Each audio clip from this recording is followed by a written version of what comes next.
Hello there, fellow ant keepers. I hope you had a wonderful day, and I welcome you back to the Ant Subang YouTube channel.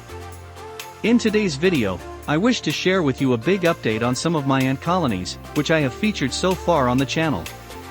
They have been doing extremely well, and I want to share their progress so far with you guys. Without further delay, let us begin.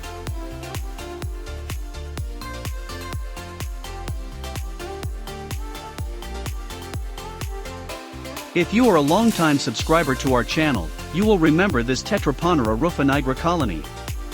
They have been featured in numerous videos on this channel, and we watch them progress together. To date, they have come a long way and survived the crucial founding stages of the test tube setup. I am very happy that I get to have another go at keeping this species.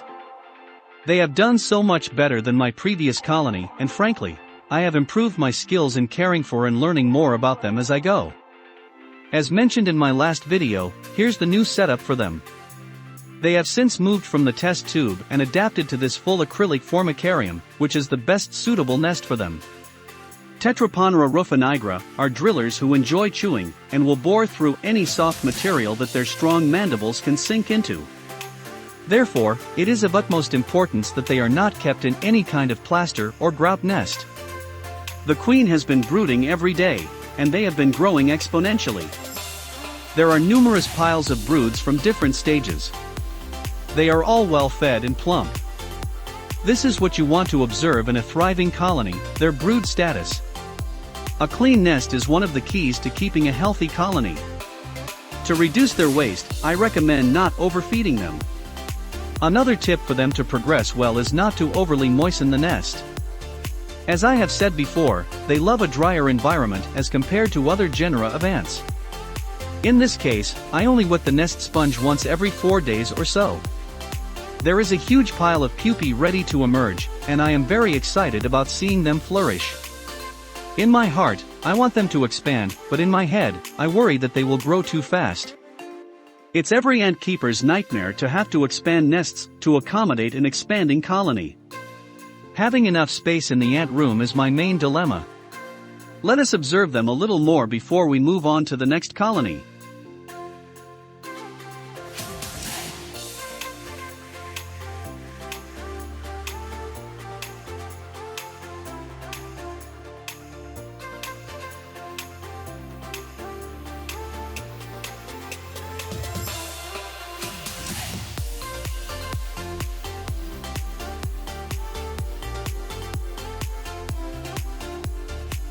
The next colony of mine is Camponotus nicobarensis. Among the camponotus I have, they are one of the slower growing ones. I have had this colony for quite some time now. They always have a period where they do not produce a lot of brood. This occurs even if you did not reduce or eliminate their protein intake. At certain times, they do not want to have any egg production, sort of like a vacation period. I do not know why they do that. Once they have decided, the holiday is over, and it's back to normalcy again. There is nothing I did that is out of the ordinary that caused them to have downtime, but I am happy to show you guys the thriving side of them. I love their colors and not to mention their appetite. They loved crickets more than any other feeder insects I gave them. As you can tell from their bloated gasters filled with honey water is a must for them. There is a habit my nicobarensis always have, which is that they will take chunks of the food back into the nest, and make it into a ball-like substance and munch slowly whenever they prefer. I had purposely cut the crickets large enough, so that they couldn't drag the food into the nest. They did this in the past, but they soon learned that fungus outbreaks were bad for them. Have a look at them for a little while longer before we move on.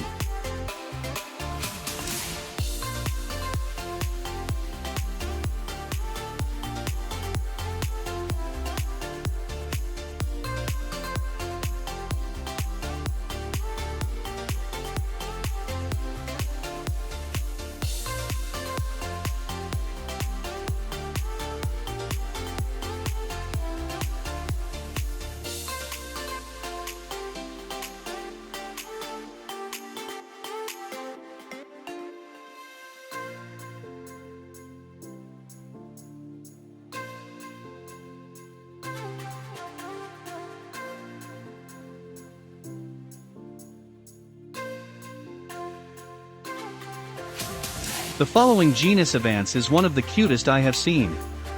Yes, deceivingly cute and yet aggressive. It is the crematagaster rojanhoffery ant species. This species mimics the characteristics of a fire ant and will definitely strike at whatever you put into the nest. This is one of the outworlds that they like to populate the most, as I always feed them here. The slightest vibration of sorts will trigger a massive dance fest. What I really like about them is how hardy they are.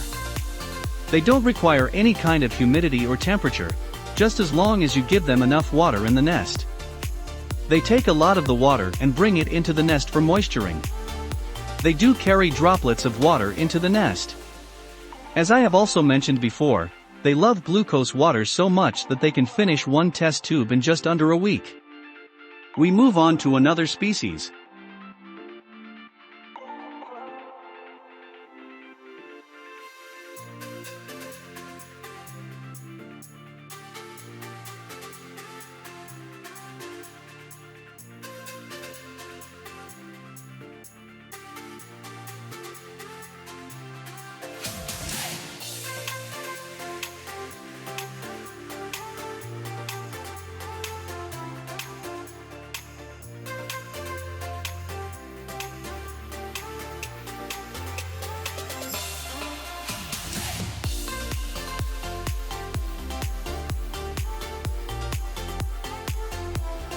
The next two species are recent additions.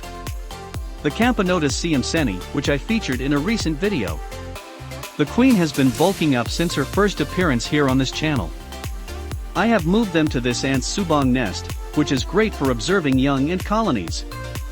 She has since produced a great number of workers here. Just recently, a slightly larger worker was born. There are no major workers, and there is no sign of a giant pupae yet.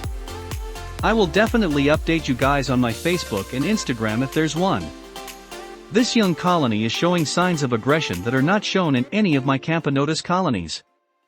They are most probably not used to my feeding yet, but we will see, as they are described as being very fierce in nature.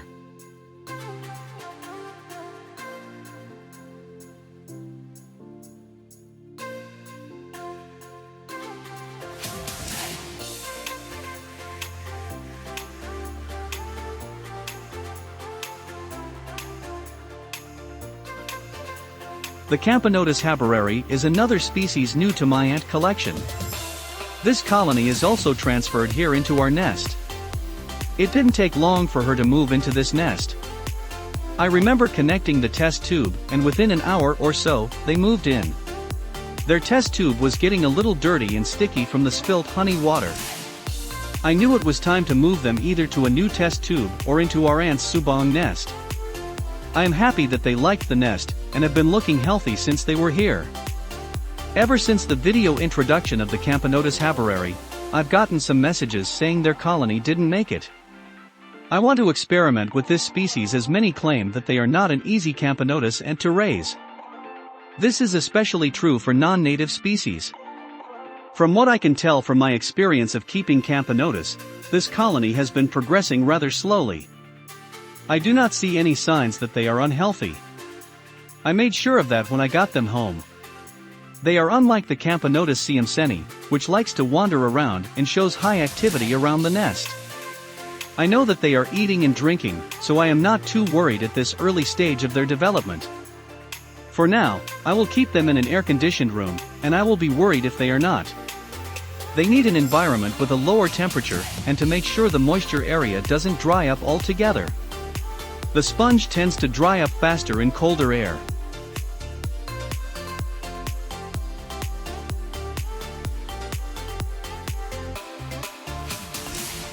This is my OG trap-jaw colony, the odontomicus similimus. I've had them for a few years now. It took a long time for them to get to this size. It should have more than 100 individuals here, with just a single fertile queen. I get glimpses of her once I change out their nesting test tubes.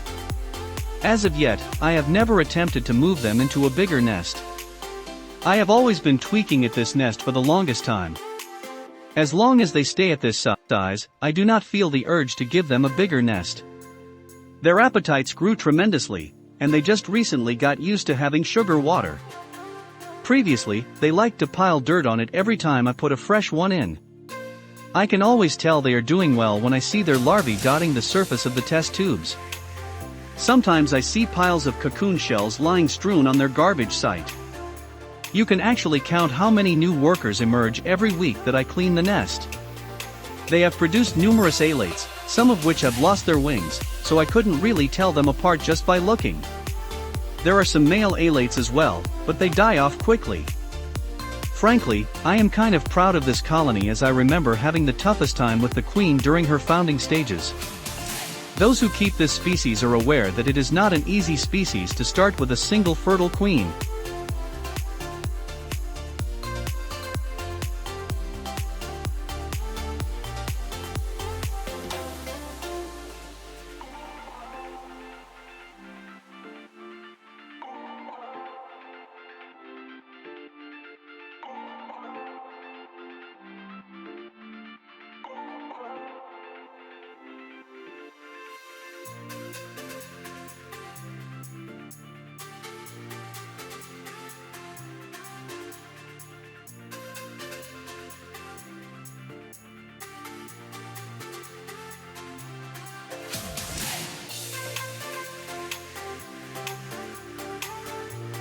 We have reached the end of part 1 of my colony update. I want to apologize if this video was made too long, but I hope you guys have enjoyed watching it. Until next time. Thank you for watching, and Subang.